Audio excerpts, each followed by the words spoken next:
This is The Bottom Line. The Bottom Line on 938 Live. The global mobile gaming market is set to double in value to $35 billion between 2013 and 2017. But in this increasingly crowded marketplace, how can businesses or brands make their mobile games appealing to end customers? One way is by working with gaming companies with strong track records. That's according to Peter Vesterbacka, the Chief Marketing Officer at Rovio, the company behind the popular mobile game Angry Birds. Definitely, of course, you should embrace mobile because that's where everything is going. Mobile gaming is the biggest category in mobile. So definitely, if you are a brand, you should look at what you can do in mobile gaming. But not everybody should do it the same way. So you need to, of course, do that in a smart way. Right. Is there a particular strategy that companies should look at when they want to go into mobile gaming for their brands? Is there a way to go about it?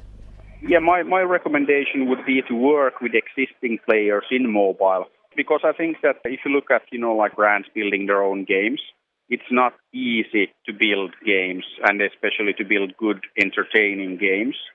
So I think that it's just like most brands wouldn't consider making their own movie. There are a few exceptions, obviously, but still, most brands wouldn't think about making a movie. And I think making a good game is just as difficult or maybe even more difficult than making a good movie. Right, I see. And any examples you can share? Perhaps you yourself being a gaming company, have you worked with any consumer brands?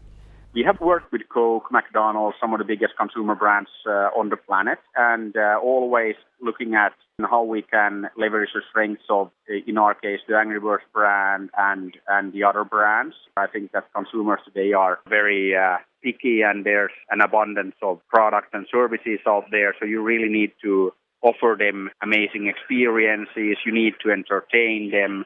And then once you have that entertainment in place, then you can really engage the consumers, and you can also then start influencing buying behavior.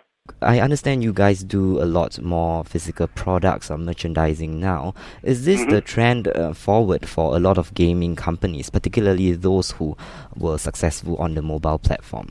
I think that there are different ways of approaching this. So at Rovio, we don't perceive ourselves to be a gaming company. We're really active in all areas of entertainment. We make games, animation, consumer products. So for us, it's all about our brand. So that is one way of doing it. Then, of course, you have more pure play gaming companies where the main focus is on games, and that can also be a very good strategy. But I think the approach that we are taking is that we are not building Angry Birds for 100 days, but we're building Angry Birds for 100 years. So we want to make Angry Birds a permanent part of pop culture.